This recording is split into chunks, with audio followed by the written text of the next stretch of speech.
ready to go. On the Fan, New York Sports Radio.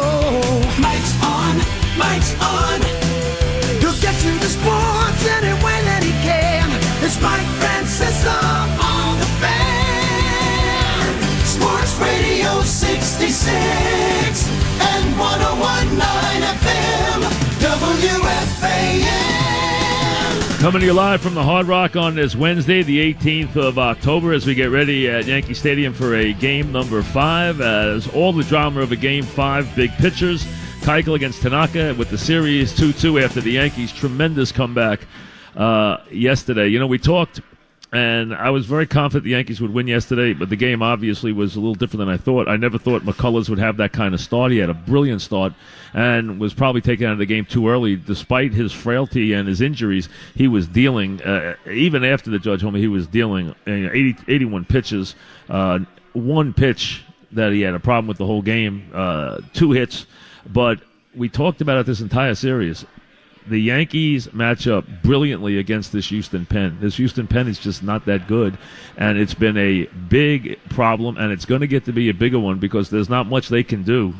And this, as I said the last couple of days, resembles Arizona to me more and more about 2 pitchers. And it is about 2 pitchers, and if you're Houston, other than the fact that McCullers pitched well, you're not comfortable putting anybody on that mound against the Yankees other than your big 2 that were so good in this series, and that Keuchel, who's on the mound today, and Verlander, who will be on the mound in Game 6. Their bullpen is just ordinary at best, and it does not match up well against the Yankees, who, after being shut down completely, just rallied with a tremendous postseason rally. I mean, that one ranks with the Yankees' Game 7 comeback against Pedro in 2003. I mean, that ranks with the 7th inning against the Padres in the World Series that culminated with the Tino Martinez Grand Slammer.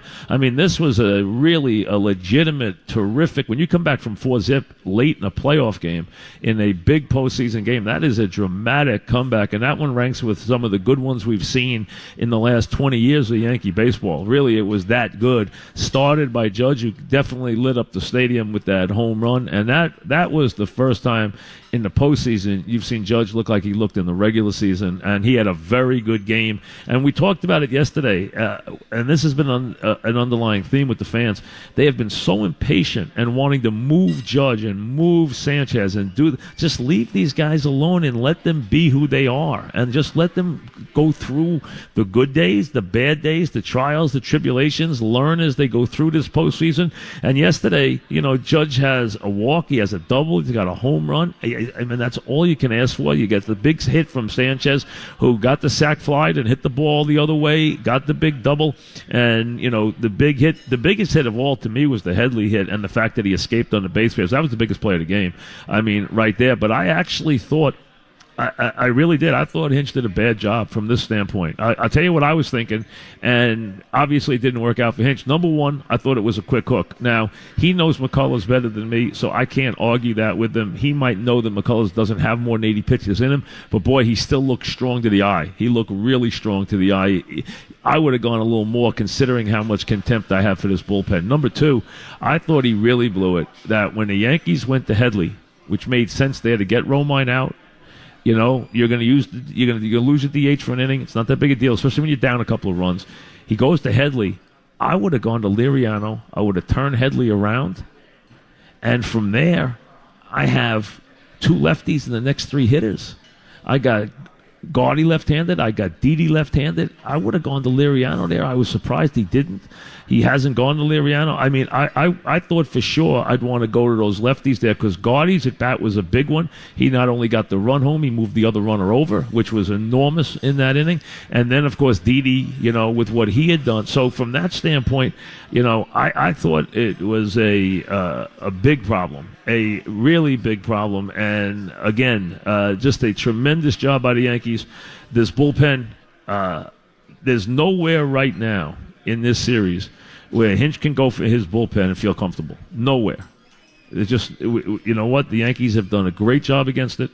And while I'm sure he will contemplate bringing McCullers back for a Game 7, even for if you can get 3 or 4 innings out of him, the way he pitched, and he was sensational yesterday. I mean, he was really dominant when he was, and both guys were. Gray pitched really well yesterday, and Joe had a very quick hook with Gray. I mean, what did Gray give up? Gray gave up a walk and then a catcher's interference, and he left the game, and you could tell he wasn't happy. If I was Gray, I wouldn't have been happy either the way I was pitching. And that turned out to be where you got the 3 runs. Robinson came in and got Correa out, and then gave up the 3 runs on the. He hung a breaking ball to Gurriel, and Gurriel's too good for that as he hit the ball in the corner for the 3 runs.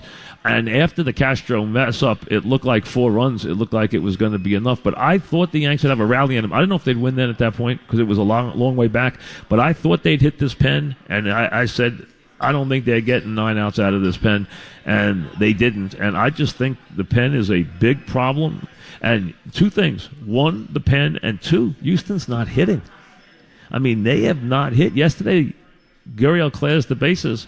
Otherwise, it's an unearned run. They just are not providing any offense. The amazing thing is how few homers there's been in this series with these 2 teams. Give the pitchers credit. They've done a wonderful job. And now for the Yankees, it's about what you probably realized after Game 2. If things turned out well, which means the Yankees got back into the series the next 2 days, they were going to have to do something that they haven't been able to do, and that is figure out Keuchel. Because if they don't figure out Keuchel, they're going back down 3-2, and then they're going to be looking right at Verlander and extinction. So to me, listen, this series is boiled down to, and Keuchel has not been a 9-inning pitcher. There's a lot of times a 6 or 7. Right now, in a close game, I'm not even sure where he's going to go in that pen to feel comfortable. I mean, he's got to go back to his lead guys. He has no choice. But if I'm him, I'm not going to feel comfortable there because the Yanks have figured these guys out. They have really hit this bullpen. And it reminds me, if you go back to that Arizona series, the Yankees hit that bullpen. Every time they went to the bullpen, they got bombed. They got absolutely beat up every time they went to that bullpen. That's where you get those great comebacks with the home runs by Brosius and Tino and those comeback games that got the Yankees their 3-2 lead. They eventually lost that series, as you know, as Andy got killed in Game 6. And then, of course, we all know what happened in Game 7 after the classic pitchers duel between Schilling and Clemens. But I keep harkening back to that series because this series now reminds me of that series a lot, where it was about Schilling and Randy Johnson. Now it's about Keuchel and Verlander and not much else. Now, Tanaka has pitched very well in the postseason, and he pitches much better at home than he does away, so you would expect him to throw well today. It's going to be much warmer than it was yesterday. It's a really beautiful day out today. Temperature's going to be flirting with 70, or let's say it's 68 degrees at game time, something like that. But it's going to be a nice, comfortable weather today. Not going to be cold. And you're going to have 2 guys who have pitched well. Now, Keuchel pitches better at home than away, but he pitches well in both places. He's pitched well here. We were in the stands for his performance against the Yankees in the wild card game a couple of years back. He made the Yankees look sick that night. The Yankees hit 1 hard ball the whole game that night. That was a ball A-Rod hit the right field. They really never even mounted a challenge. We watched him in this series already and how brilliant he was in Game 1 of this series. We know how good he is. We know how much he's owned the Yankees in his career. We know how much a tall order it is for them. But this is a young team that's fearless, that obviously is having so much fun, and, that you can't count them out. But I think right now you have what you could ever hope for, and that is a classic Game 5 with big-time pitchers on the mound, 2 teams where right now there's not a lot to choose from in this series. The Yankees have their strengths. Astros have their strengths. I'm sure if you ask the Astros one thing that has really stunned them in the series, it's the fact of how little they've hit, because they were a sensational offensive team this year. They weren't like the Yankees, who were very home run driven. They hit home runs. They were number 2 behind the Yankees, but they led in every other category. They were so good, soup to nuts. They didn't strike out a lot. They got a lot of extra base hits. They got a lot of hits. They got a lot of guys on base. They were good with guys on base. I mean, they did everything right all year, and they have really not done anything offensively in this series. They have really been shut down by the Yankee pitching, and we'll see if that continues in what you figure today to be a pitcher's duel. But the one problem is you want to be looking at pitch counts, and you want to be looking at a lot of things today, because I don't know where the Astros go if they can't get great depth out of Keuchel. Verlander, can take the ball and throw all day. He's shown that. He can go 8 innings. He can, as he's shown you, go 9 innings. But right now, I think you have to be, if you're the Astros, very concerned about your offense and exceedingly concerned about how your bullpen has been completely figured out by the Yankees, who look like that's not any bit of mystery for them right now. I mean, this is right now a situation where you're leaning heavily, if you're the Astros, on two arms. One left, one right. Keuchel today, Verlander 2 days from now in a game number 6. If the Yankees figure that out, they're going to be in very good shape.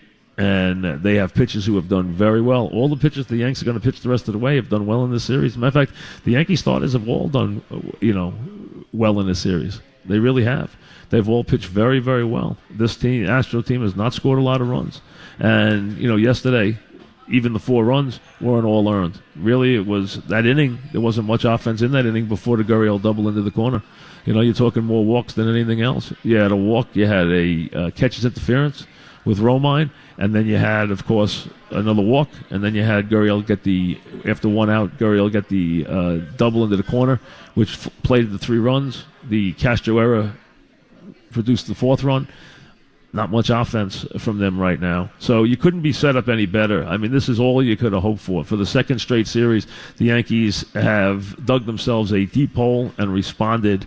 They have not lost a playoff game at home, which becomes a very big factor. You clearly build on that as the postseason goes on. You do. I've seen that so many times. You can build on that. Yankees clearly build on that. The one thing, though, that I've always subscribed to, and I believe is present today, and that is momentum in baseball is nothing more than the next day's starting pitcher.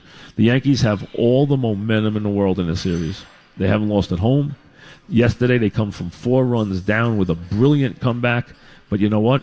Doesn't mean much if they can't figure out a guy who's a legitimately top pitcher and a guy who has owned them his whole career in Keuchel. So to me, it's always about the next day's pitcher. That's momentum in baseball, nothing more. Nothing more, because if your pitcher doesn't have it, you're going to get hit, you're going to be behind, and if he does have it, you're going to be in good shape. And right now, the Astros need Keuchel to go out there and be Keuchel in the biggest way. They need him to throw zeros until they can get a couple of runs on the board. The Astros need to lead in this game today. The Yankees don't. Because as long as Keuchel can't go 9, they will get a shot. If the Yankees keep this close, they will get a shot. There's no one in that bullpen who's going to master them.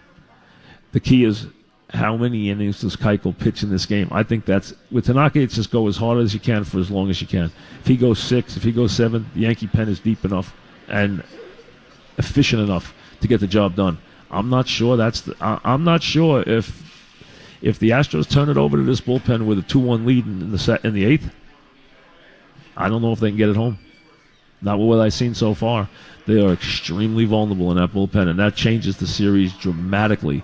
And it falls even more dramatically on the shoulders of their 2 pitchers, who are legitimately top. They're not only aces, they're legitimate Cy Young level pitchers. Verlander is a Hall of Fame type pitcher. Keuchel's had a wonderful career. These guys are top shelf, and they've already pitched that way in this series, and it's up to the Yankees to figure them out.